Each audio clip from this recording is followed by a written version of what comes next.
সৃষ্টির ব্যাখ্যা কখনোই অলৌকিকতা এবং পদার্থের ধর্ম দিয়ে ব্যাখ্যা করা যাবে না, কারণ যে ব্যাখ্যা প্রশ্নকে শেষ করতে পারে না তা কোনো সমাধান নয়। ঈশ্বরকে মানলেও প্রশ্ন থেকে যায়, তাকে কে সৃষ্টি করলো? এই অসীম প্রশ্নচক্র কখনোই থামবে না যদি না আমরা সেই চক্রের বাইরে কিছু কল্পনা করি।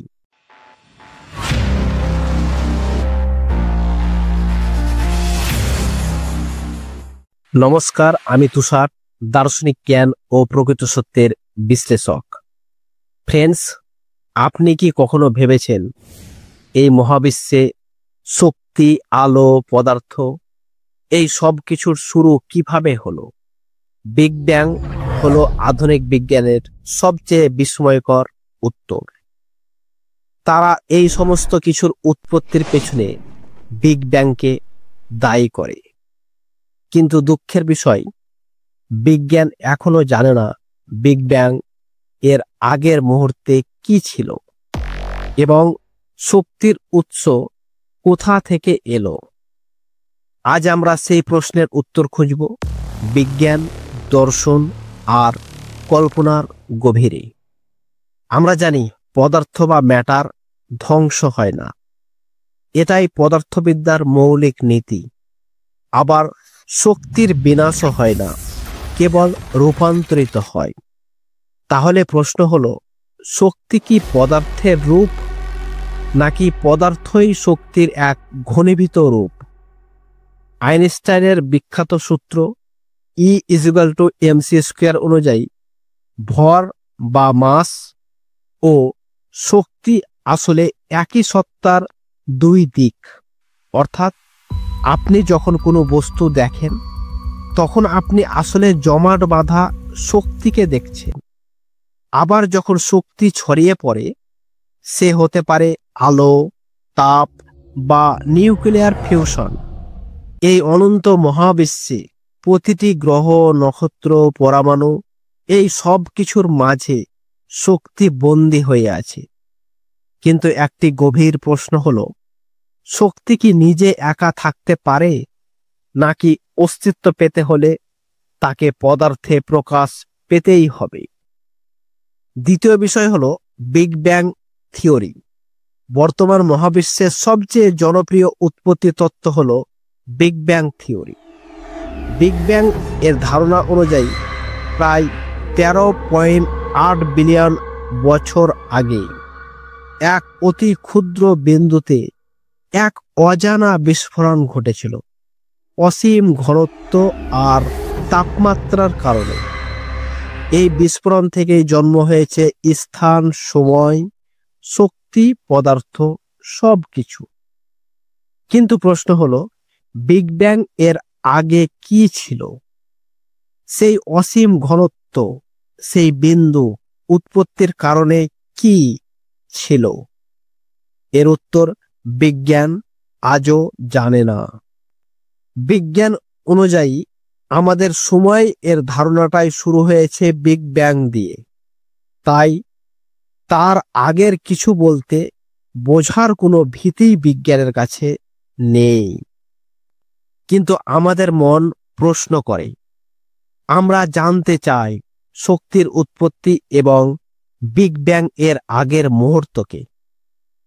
তাই আমরা ভাবি, যদি কিছু শুরু হয় তাহলে তো তার আগেও কিছু ছিল।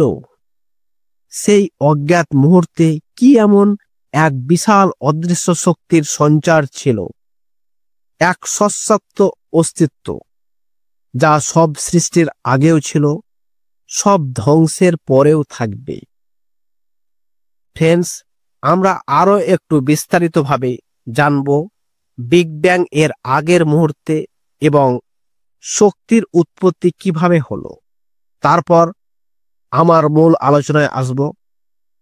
ফ্রেন্ডস, এখন পর্যন্ত বৈজ্ঞানিকরা এর সপক্ষে কি উত্তর দিয়েছে, তথ্য ও থিওরি অনুযায়ী তারা কি বলেছেন? বিজ্ঞানীরা মনে করেন বিগ ব্যাং এর আগের সময় বলতে কিছু নেই, কারণ সময় ও স্থান, স্পেস বা টাইম নিজেই শুরু হয়েছে বিগ ব্যাং এর মাধ্যমে। আইনস্টাইন এর জেনারেল থিওরি অফ রিলেটিভিটি অনুযায়ী সময় ও স্থান একসাথে গঠিত হয়েছে এবং তারা আপেক্ষিক। বিগ ব্যাং এর আগে সময় নিজেই ছিল না, অর্থাৎ আগে বলাটাই ভুল হতে পারে, কারণ আগে ও পরে বোঝাতে সময় লাগে, যা তখন ছিলই না। কসমোলজিস্টদের ব্যাখ্যা অনুযায়ী বিগ ব্যাং এর আগে একটি অসম ঘনত্বের বিন্দু ছিল, যাকে সিঙ্গুলারিটি বলা হয়। সময়, স্থান, পদার্থ সবকিছুই এই এক বিন্দুতে সংকুচিত ছিল। কিন্তু এই সিঙ্গুলারিটি সম্পর্কে আমাদের পদার্থবিদ্যার প্রচলিত সূত্রগুলো ভেঙে পড়ে। এই অবস্থাকে বলা হয় breakdown of physics. Quantum gravity theory, যেমন লুপ কোয়ান্টাম কসমোলজি অনুযায়ী বলা হয় বিগ ব্যাং কোনো সূচনা নয়, বরং বিগ বাউন্স ঘটেছিল। এর আগে যে মহাবিশ্ব সংকুচিত হয়ে আবার বিস্ফোরিত হয়, অর্থাৎ আগে একটি মহাবিশ্ব ছিল যা সংকুচিত হয়ে বর্তমান মহাবিশ্বের জন্ম দেয়। মাল্টিভার্স হাইপোথিসিস অনুযায়ী বিগ ব্যাং ছিল বিশালতর মাল্টিভার্সের একটি ক্ষুদ্র ঘটনা। অনেক বিজ্ঞানী বলেন আমাদের মহাবিশ্ব একটি নয়, এরকম কোটি কোটি মহাবিশ্ব থাকতে পারে, যাদের প্রত্যেকটির নিজস্ব বিগ ব্যাং ঘটেছে। এবার একটু জানি শক্তির উৎপত্তি কিভাবে হলো। বিজ্ঞান এই বিষয়ে কি বলে? শক্তি বা এনার্জি কিভাবে হলো? এটি বিজ্ঞানের অন্যতম জটিল প্রশ্ন, কারণ শক্তি কখনো হঠাৎ করে নেই থেকে হয়ে যায় না। কিন্তু যদি সবকিছুর শুরু বিগ ব্যাং থেকে হয়, তাহলে শক্তি এলো কোথা থেকে? Law of conservation of energy অনুযায়ী শক্তি নষ্ট হয় না, সৃষ্টি হয় না, শুধু রূপান্তরিত হয়। তাহলে শুরুতে শক্তি এলো কোথা থেকে? বিজ্ঞানীরা মনে করেন মোট শক্তি হয়তো শূন্য ছিল। পজিটিভ এনার্জি এবং নেগেটিভ এনার্জি একে অপরকে ক্যান্সেল করে দিয়েছে। কোয়ান্টাম ফ্ল্যাকচুয়েশন থিওরি অনুযায়ী শূন্যস্থান বা ভ্যাকুয়াম বললে যেটা আমরা একেবারে ফাঁকা ভাবি, সেটা আসলে পুরোপুরি ফাঁকা না। কোয়ান্টাম মেকানিক্স অনুযায়ী শূন্যস্থান থেকেও শক্তি জন্ম হতে পারে, যাকে বলা হয় কোয়ান্টাম ফ্ল্যাকচুয়েশন। অনেক বিজ্ঞানী মনে করেন সমগ্র মহাবিশ্ব একটি কোয়ান্টাম ফ্ল্যাকচুয়েশন থেকে উৎপন্ন হতে পারে। Hawking's idea of nothing's.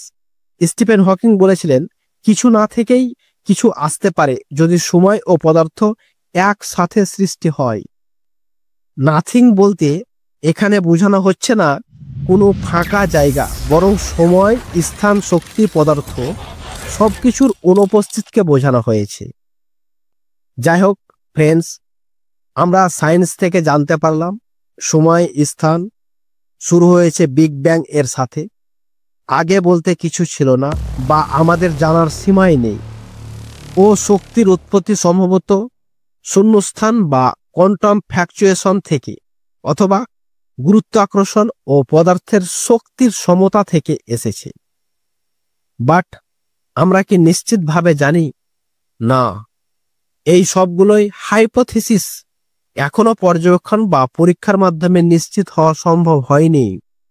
এখনো নিশ্চিত উত্তর মেলেনি, কিন্তু বিজ্ঞান প্রতিনিয়ত এগোচ্ছে। হয়তো ভবিষ্যতে এর উত্তর মিলবে। কিন্তু তারপরেও আমি ভেবেছি, এক গভীর কল্পনা করেছি।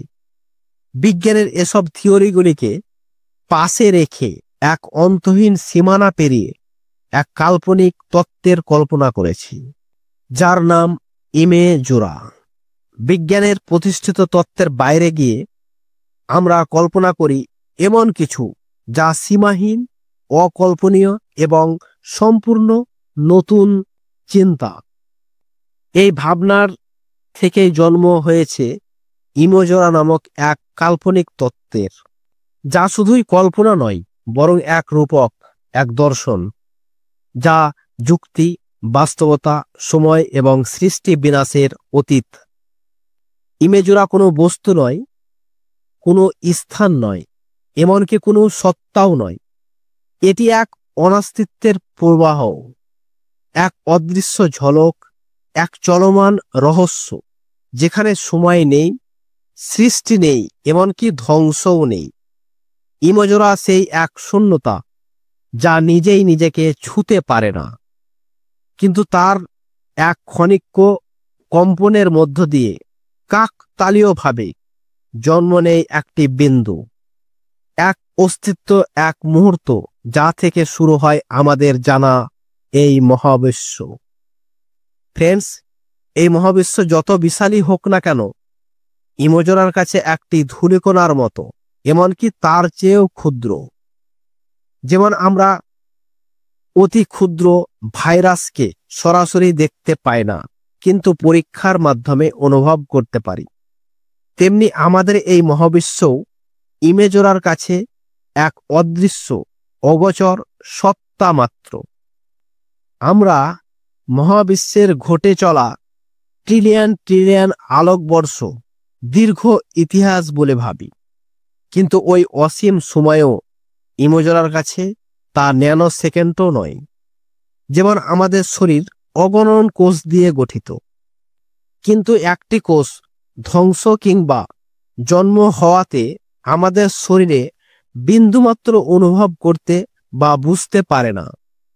অথচ কোটি কোটি সেল বা কোষ প্রতিদিন সৃষ্টি ও ধ্বংস হচ্ছে, তাতেও আমরা কিছুই বুঝতে পারি না। তেমনি আমাদের জানা এই অসীম চলমান সময় বা টাইম ইমেজরার কাছে কোনো এক অনুভূতিতেই আসে না। ফ্রেন্ডস, আমরা যেমন আমাদের আশেপাশে ক্ষুদ্র প্রাণীদের জন্ম মৃত্যুকে তেমন ভাবে গুরুত্ব দেই না, তেমনি ইমেজরার কাছে আমাদের মহাবিশ্বের সমস্ত চক্রবৎ ঘটনা তুচ্ছ এক মুহূর্ত মাত্র। ইমেজরা এক চক্রের জন্মদাতা নয়, বরং চক্রহীনতার প্রতীক। তাই আমি মনে করি সৃষ্টির ব্যাখ্যা কখনোই অলৌকিকতা এবং পদার্থের ধর্ম দিয়ে ব্যাখ্যা করা যাবে না, কারণ যে ব্যাখ্যা প্রশ্নকে শেষ করতে পারে না তা কোনো সমাধান নয়। ঈশ্বরকে মানলেও প্রশ্ন থেকে যায়, তাকে কে সৃষ্টি করল? এই অসীম প্রশ্নচক্র কখনোই থামবে না যদি না আমরা সেই চক্রের বাইরে কিছু কল্পনা করি। ইমেজরা সেই বাইরের কিছু, যা চক্রভুক্ত নয়, কারণ সেখানে চক্রের অস্তিত্বই নেই। ফ্রেন্ডস, একটু লক্ষ্য করলে এই সৃষ্টির রহস্য কিছু চমকপ্রদ মিল খুঁজে পাওয়া যায়। তা হল, যেমন সূর্যকে কেন্দ্র করে গ্রহদের আবর্তন, তেমনি পরমাণুর কেন্দ্রে নিউক্লিয়াস আর তার চারিপাশে ইলেকট্রনের আবর্তন। মহাবিশ্ব গঠিত অসংখ্য গ্রহ নক্ষত্র নিয়ে, আর আমাদের দেহ গঠিত অসংখ্য কোষ বা সেল দিয়ে। কোষের মধ্যেও নিউক্লিয়াস এবং কোষপ্রাচীর আছে, যা আরেকটি মহাবিশ্বের প্রতিচ্ছবি লক্ষ্য করা যায়। প্রতিটি স্তর, পরমাণু, কোষ, দেহ, গ্রহ, নক্ষত্র, গ্যালাক্সি, মহাবিশ্ব সবই এক একটি মডেল, এক একটি স্তরে প্রতিফলিত হচ্ছে সেই একই গঠন তত্ত্ব। এই সাদৃশ্য আমাদের জানিয়ে দেয়, যেমন আমাদের কাছে পরমাণু অদৃশ্য, তেমনি বৃহৎ গ্যালাক্সির দৃষ্টিতে আমরাও অদৃশ্য। এইভাবে ধাপে ধাপে উঠে গেলে মাল্টিভার্স পর্যন্ত পৌঁছানো যায়, আর শেষ পর্যন্ত যেটা আসবে তা হলো ইমেজরা, যার কাছে এই সব কিছুই এক অদৃশ্য ঝলকের মতো ক্ষণস্থায়ী। যেমন আমাদের চোখে একটি দুইটি কোষ অদৃশ্য, কেবল হাজার হাজার কোষ একত্রিত হলে তবে তা এক টুকরো দাগ বা বিন্দুর মতো চোখে ধরা দেয়। অর্থাৎ যে কোষ আমাদের কাছে অদৃশ্য, তাদের দৃষ্টিতে আমরাই এক একটি বিশাল মহাবিশ্ব। ফ্রেন্ডস, আমরা জানি মহাশক্তি, বিস্ময়কর শক্তি, অদ্ভুত শক্তি, কিন্তু আসলে যেটা আমাদের কাছে বিশাল, ইমেজরার দৃষ্টিতে সেটি এক অতি ক্ষুদ্র মাত্র। যেমন ইলেকট্রনের গতি থেকে সৃষ্টি হয় বিদ্যুৎ, তেমনি ইমোজোরার অদৃশ্য তরঙ্গ থেকে কাকতালীয়ভাবে জন্ম নিতে পারে এই সৃষ্টি। আমরা যখন কোনো প্রবল শক্তির অনুভব করি তখন তা আসলে বহু ক্ষুদ্র উৎসের সমষ্টিগত প্রতিফলন। যেমন আমাদের শরীরে থাকা ক্ষুদ্র কোষের ভেতরে নিহত অদৃশ্য শক্তি একত্রে মিলিত হয়ে আমাদের শক্তির যোগান দেয়। সুতরাং যেহেতু পদার্থই শক্তি এবং শক্তি পদার্থ, এবং যেহেতু কোষ আমাদের কাছে অদৃশ্য, সেই সূত্রে কোষের ভেতরে থাকা শক্তিও আমাদের কাছে অদৃশ্য। আর ফ্রেন্ডস, পদার্থ বা ম্যাটার এবং শক্তি বা এনার্জি যদি একে অপরের রূপান্তর হয়, তাহলে বলা যায় সৃষ্টির শুরুতে নিশ্চয় শক্তির অস্তিত্ব প্রথমে আসে। কারণ শক্তি এমন এক জিনিস যেটা দেখা যায় না, ছোঁয়া যায় না, কিন্তু তার প্রতিক্রিয়া অনুভব করা যায়। তাহলে আমরা জানি নাই থেকে যদি আছে জন্মায়, তবে সে জন্ম অদৃশ্য থেকে দৃশ্যের রূপান্তর। এই অর্থে শক্তি ছিল সেই প্রথম সত্তা যা অদৃশ্য ছিল কিন্তু একসময় দৃশ্যে রূপ প্রকাশ পেল, অর্থাৎ পদার্থে রূপান্তরিত হলো। আমরা আলো দেখি, কিন্তু আলো কি আসলে মৌলিক সত্তা বা নিজের মধ্যে অস্তিত্বশীল? না ফ্রেন্ডস, বরং আলো তো অন্ধকার ভেদ করে আসে। মানে যেখানে আলো নেই সেখানে অন্ধকার আছে। তাই আলো অস্থায়ী, পরিবর্তনশীল, কিন্তু অন্ধকার চিরন্তন ও মৌলিক। অন্ধকার মানেই নাই, আর নাই তো সব কিছুর শুরু। আলো, পদার্থ, শক্তি সবই তো নাই থেকেই আছে, এর অভিব্যক্তি। আর এই নাই, এই অদৃশ্য মৌলিক অন্ধকার আসলে সেই ইমোজোরারই প্রতিফলন। আমরা যা কিছু দেখি, অনুভব করি, এমনকি চিন্তা করি, সবই ঘটে সময়ের মধ্য দিয়ে। সময় না থাকলে কোনো মুহূর্তই তো হতো না। শক্তি, পদার্থ, আলো, অন্ধকার সবই সময়ের মধ্যেই আছে। আর আমি মনে করি সময় নিজেই এক ঘটনাচক্রের ফসল, যেটা ঘটেছে ইমোজোরা নামক এক অদৃশ্য অনন্ত নিরাকার সত্তার ভিতর এক কাকতালীয় ঘটনারূপে।